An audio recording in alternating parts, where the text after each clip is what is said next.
Hi, everyone. I'm Ken Folven, Senior Director of Quality Assurance for Clear Capital.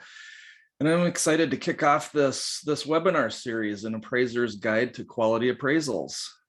This webinar is the second in our four-part series, and we hope to have you all join for parts 3 and 4 that we have coming next.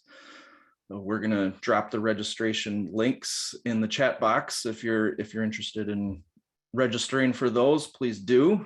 And today we're interviewing 2 top performing appraisers who are consistently providing high quality appraisal reports, and they'll be sharing some of their best practices with you.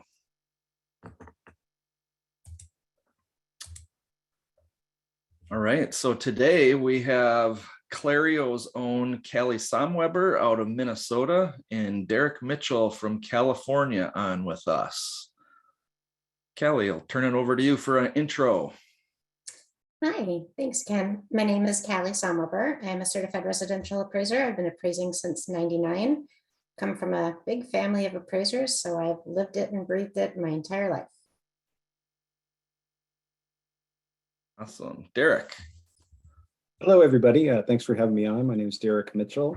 I am at Clario Appraisal Network, which is a kind of a subsidiary of Clear Capital. I've been there for about 6 years and been appraising for over 20. Well, welcome, Callie, and welcome, Derek.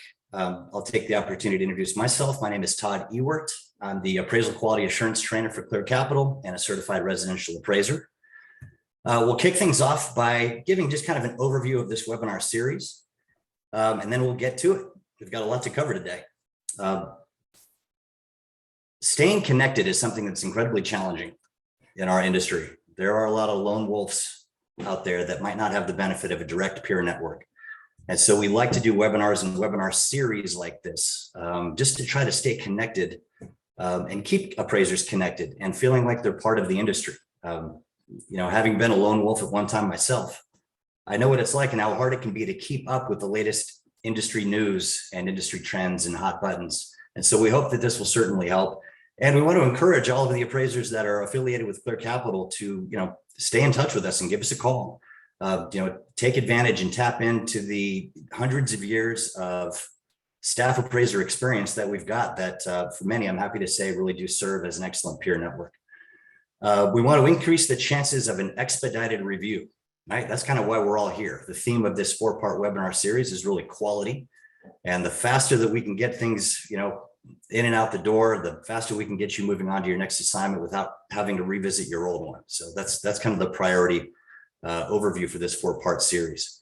Now, in our last part 1, for those that didn't have an opportunity to join, we talked about the consequences of delays.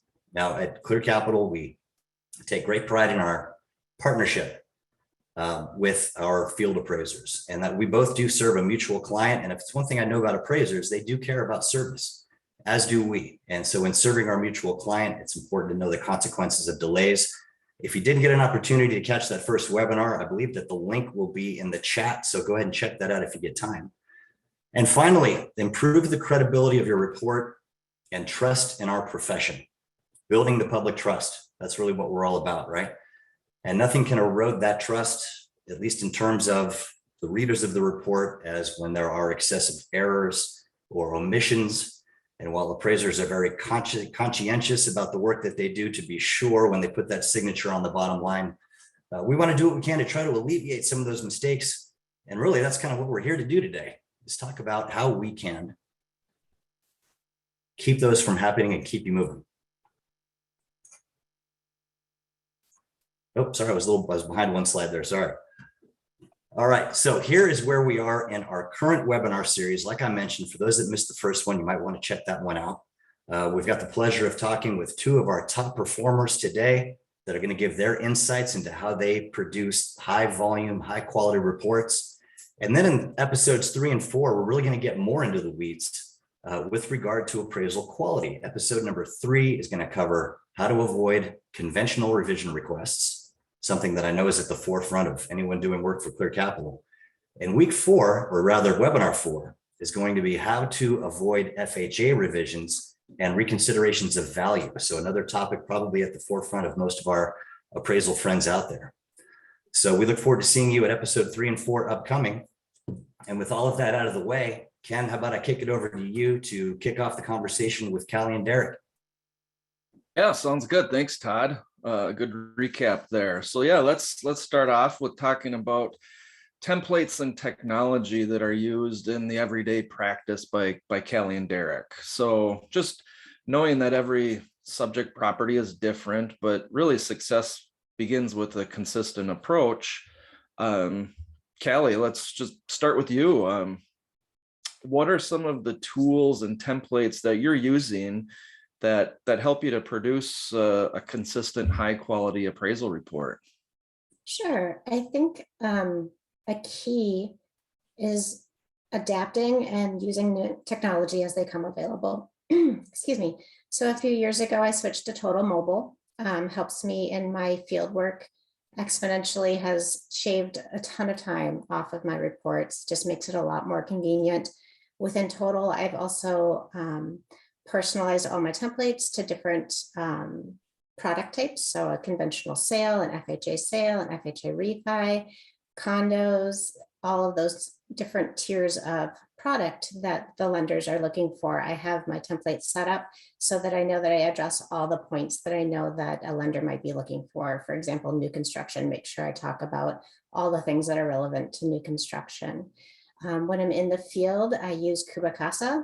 I don't know if people have tried that, but it is this great app that you can just walk through a home. Takes about 5 minutes. You scan the floor plan as you walk through, and you get this amazing floor plan that you can integrate into your appraisal report. It looks professional. It saves time. Being in Minnesota, it's fantastic that I'm not going to have to spend 20 minutes in below zero temperatures. And I really suggest anyone to just download it and try it on their own house, because it just produces a really nice product that you can put in your report and look really professional. I also use Spark, if people are familiar with that. It's another one is Data Master, which I've also used in the past. I prefer Spark. It's a data integration tool, helps me import comps, my MC addendum, has a cost approach tool. It also really helps me identify any contradictory data points in my reports when I'm importing comps. If, say, the sales price or the date of sale differs between MLS and public records, it flags it for me so I can follow up with that later. Those are kind of some of the key ones that I'm using. Yeah, great information. And I can relate to the Minnesota cold winters and how Kubacasa would be very helpful, and don't have to worry so much about freezing your pen then, right? Out walking through the snow. Great information. Derek, how about you? What approaches are you using there as it relates to templates and different technology? Yeah, I'm using Kubacasa as well. I use WinTotal for my report writing, and I use Spark to fill in my my comps. I don't use the Total Mobile like Callie. I'm still a little old school in that regard. I'm still using a clipboard and piece of paper, but and instead of having templates, I like to clone my reports. I typically take the most recent and most proximate property that I've done in that area and use that as my template, or that as my clone.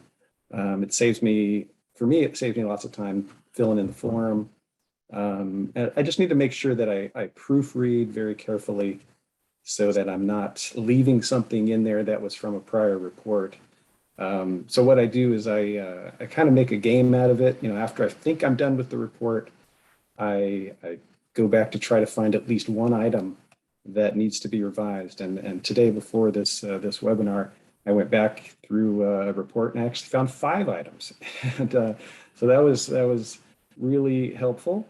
In terms of Kubacasa, I've been using that for about 9 months, and I've done over 500 scans with Kubacasa. It's super easy to use, and now that Fannie Mae is adopting has adopted the ANSI standard, you know, measuring a property has become a lot more difficult and a lot more time consuming, since we have to measure to a tenth of an inch But Cubicasa is completely ANSI compliant. It gives you a better floor plan, and it takes less time. So it's a win-win. Great. Thank you. Yeah, that's some really good information there. For Todd, sure, for sure. Rachel, if we can move on to the next slide here, we'll do a quick recap. And just for the benefit of our audience, we were able to have a couple high-level conversations with Callie and Derek so that we could create a slide with some bullet points and some key takeaways for our audience. And so really the key takeaways from this conversation, both of you seem to have this in common, that you've embraced technology. Now, we don't necessarily endorse one particular type of software, but this is part of, just appraiser conversation. What do you use? Do you use Datamaster? Do you use Spark? What software do you use? So I think it's great to share that information. One possible exception, I think, that we should probably disclose, and that is Cubicasa. So for those that aren't familiar, Cubicasa became part of the Clear Capital family within the last year or so. And so we're thrilled to see such widespread adoption.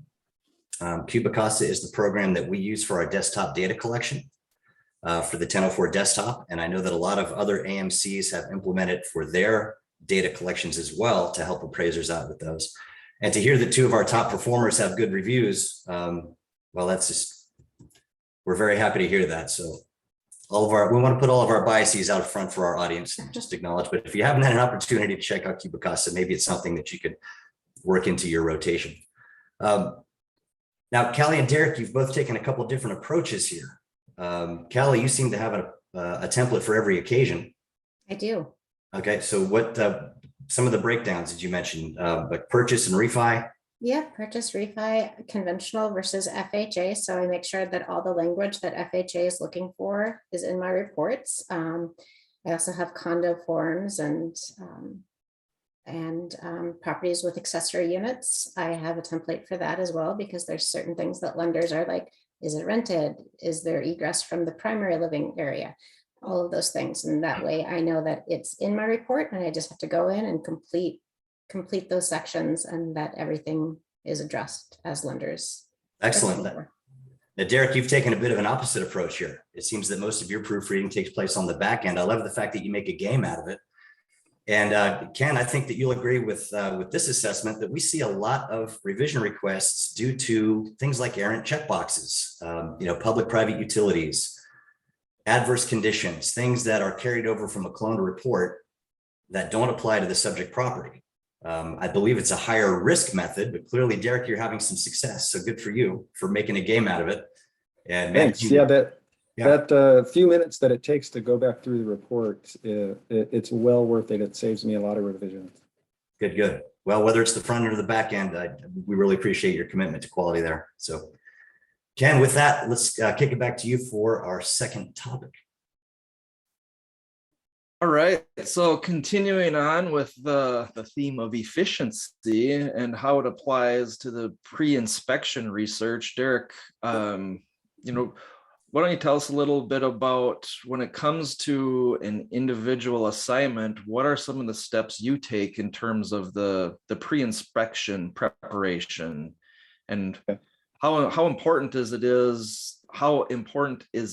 to know your subject property prior to arriving on site?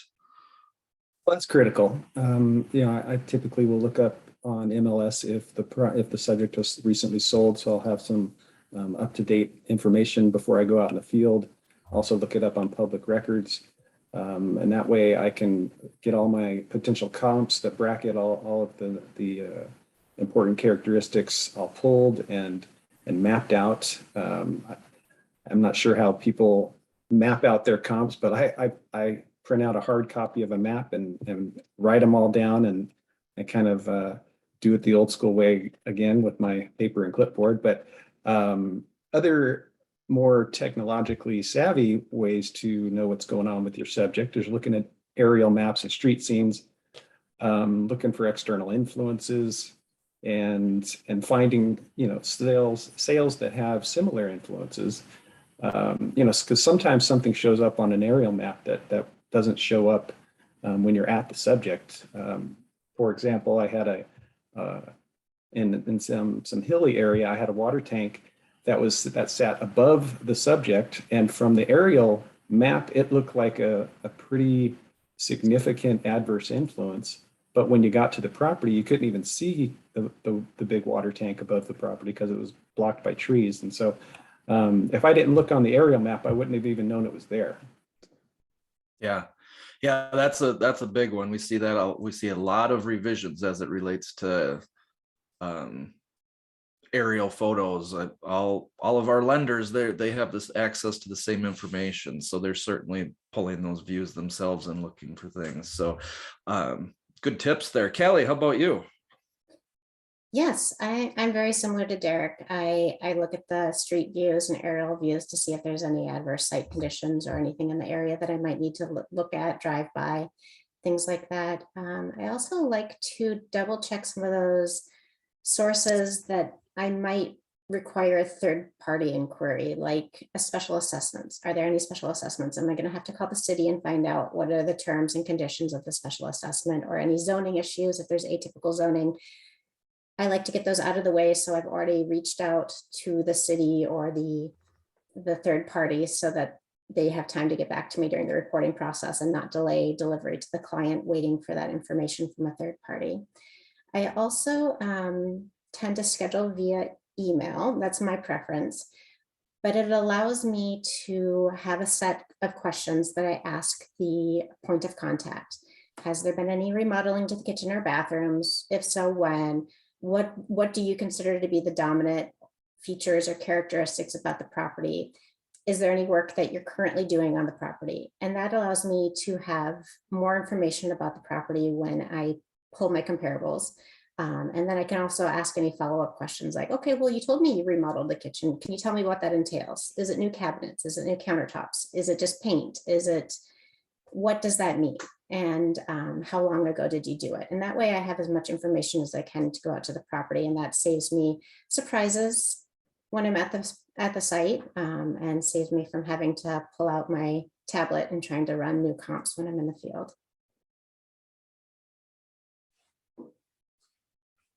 Very good information there. I'm noticing a common theme between your approaches, and that is eliminating surprises. Callie and Derek, how much time do you think you spend going back out into the field once you've already made your kind of initial foray into the field? How often do you find yourself having to go back because there's information that you missed or information that you didn't bring that you wish you would have? Very often? No, I try to avoid it at all costs. So.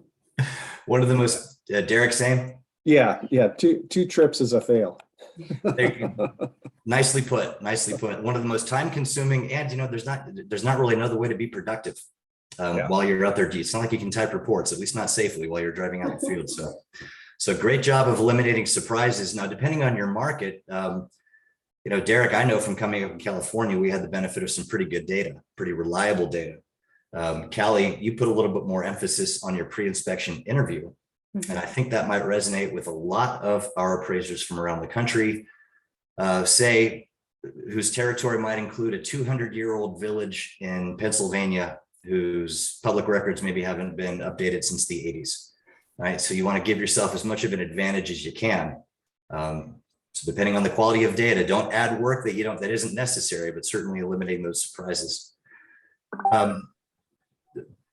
Callie, you also mentioned that you like to bring out a broad spectrum of data. So despite your preparation, there's still a risk that maybe somebody didn't disclose something or something could have been missed. Certainly, yeah.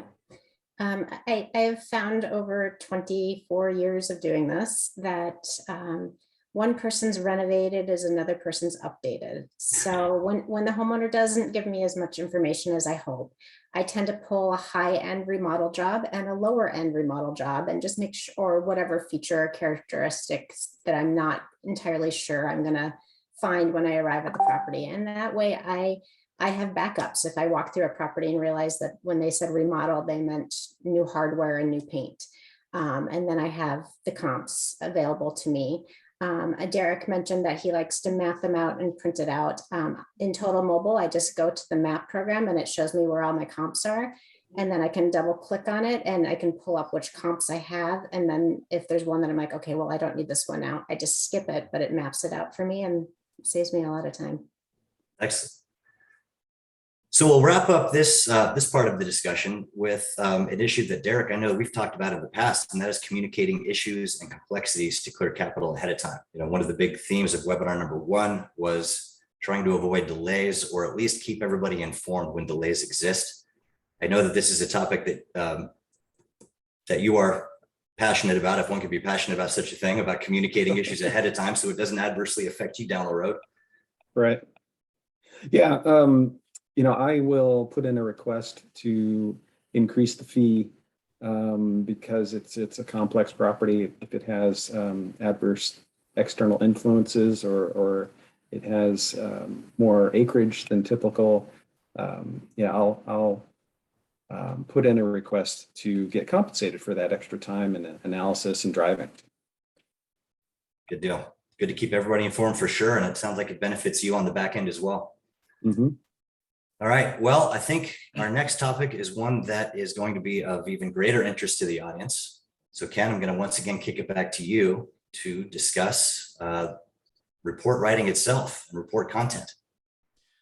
Yeah, thanks. I know this is a topic that we could probably spend 30 minutes on in itself, but we'll try to Easily. give you an abbreviated version here and run through this. So Kelly, as I mentioned prior, I mean, you actually, both you and Derek are doing a terrific job of providing reports that rarely receive revision requests. But can you talk to us a little bit about your development and commentary techniques that you're using to prevent, you'd already talked a little bit about your templates, but how about the development and commentary techniques that you're using to prevent a report from getting sent back to you for a revision?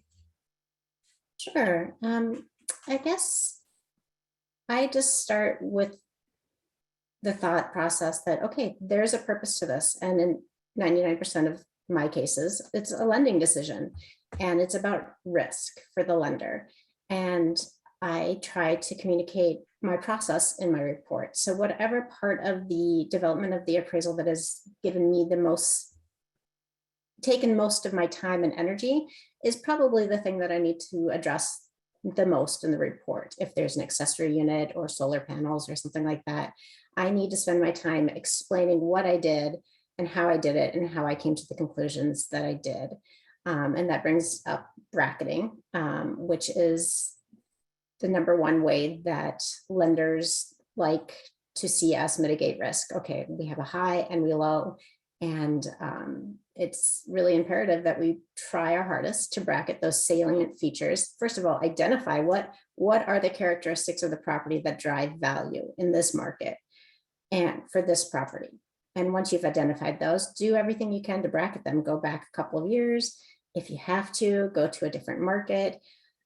I find that going back further in time is easier for me to justify because those time adjustments are as close to fact as you can get, whereas neighborhoods are more subjective.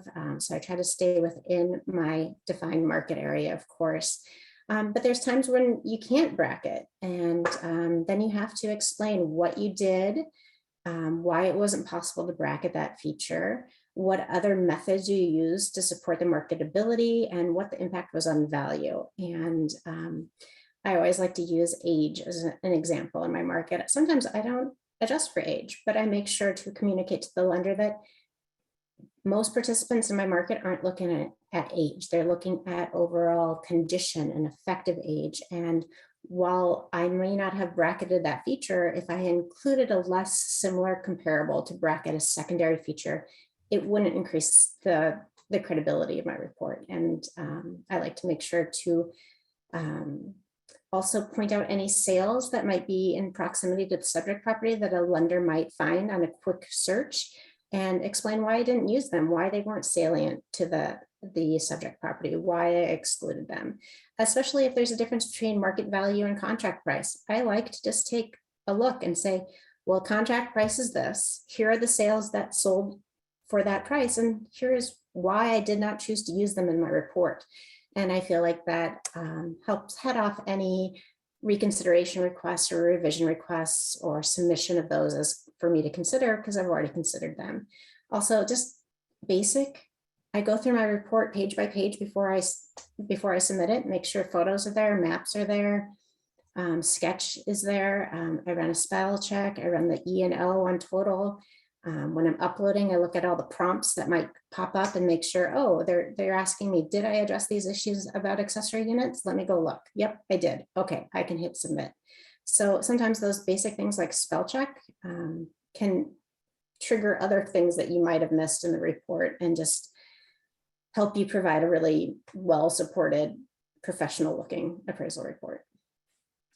Yeah, those are some really great tips there. So thanks for sharing that stuff. Derek, how about in a minute or less, just because we're coming up on time. Yeah. How about you? What are some of the best practices you use? Well, I definitely agree with Callie's approach. So I won't, kind of be redundant there. One thing that I do is I use kind of character-based comments, characteristic-based comments, as opposed to comparable-based comments, because it cuts down on the amount of writing that I have to do and the amount of reading that the reviewer has to do, and it tends to get redundant when you're just talking about different comps but the same characteristics. And so I try to be super clear and concise with my comments. In analyzing market conditions, we've seen a lot of rapid appreciation over the last couple of years, and so including a justification for time adjustments, that whether it be the 1004 MC or some other way of including data where you are including how you derived your appreciation, how you derive the rate of appreciation. And now that we have interest rate increases, I'm starting to see depreciation in the market, but the data hasn't really caught up yet. So I'm having to get creative in how I communicate, how am I deriving my my time adjustments. And like Callie said, sometimes the best comp is over a year old, but kind of proximity is king when it comes to a lot of lenders. And so you definitely want to make sure you have something that's as close in proximity to the subject as possible, even if you have to go over a year old and use a very large time adjustment for it. I think both of you are hitting on a lot of critical points, and Virgil, thank you for advancing to the next one. We'll try to do a very, very quick recap on a lot of very robust information here. Covers everything from low-hanging fruit to more complex issues. Proofreading and paying attention to your feedback loop, of course. And Derek, you just hit on a critical point of not being afraid to use dated sales and not being afraid to make time adjustments. Even if it extends your gross adjustments overall, you're capturing a lot of those elements in the top half of the grid that are so critical to support marketability, which is a big lender concern. So good for you there. Callie, you mentioned comps considered but not used. Now, I don't expect you to go through and talk about every sale that you encounter, but you probably are very selective about the ones that you do describe. If you think one has a good chance of being sent your way, it sounds like you're doing a great job of nipping that in the bud. Market conditions analysis, Derek, I wish we could talk about this for another 30 minutes. If, as I like to say, if comps are the ships, then market conditions are the sea, and you wouldn't set out to sea without knowing your conditions. So whether it's, really the foundation of an accurate analysis is market conditions, and your characteristic-based adjustment support, I completely agree with. Don't state what a reader can see in the grid. Mm-hmm. That's your words are your opportunity to explain the why and the how, right? As opposed to the what. The what is pretty visible on page 1 of the grid there. So a lot of great information. I wish we had more time to get to all of it. Yeah, thanks, Todd. And we are up on time. So this is just a quick recap here for everyone of some of out of each section, some of the things that we really are hoping you'll find helpful and that will stick with you. But everyone will have access to this recording as well to refer back to. So we can move on. And in closing, here are a few resources that we have for everyone. Go through, take a look at this. You can their industry resources here. We got Freddie Mac, Fannie Mae selling guides. You can learn a little bit more about Kubicasa. Both Derek and Callie use Kubicasa, so feel free to check it out there. And if you're interested in joining our panel, there's contact information for you there as well. All right. And so as we'd a like reminder, Oh. sorry, as a reminder, we will be sending out this webinar as a recording by the end of the week. And if you have any questions, feel free to drop them in the Q&A right now. Yeah, and we'd like to thank everyone for joining us on this webinar, and hope you found it helpful. Yes, thank you, Callie and Derek, and thank you everybody who attended. Yeah, thank you.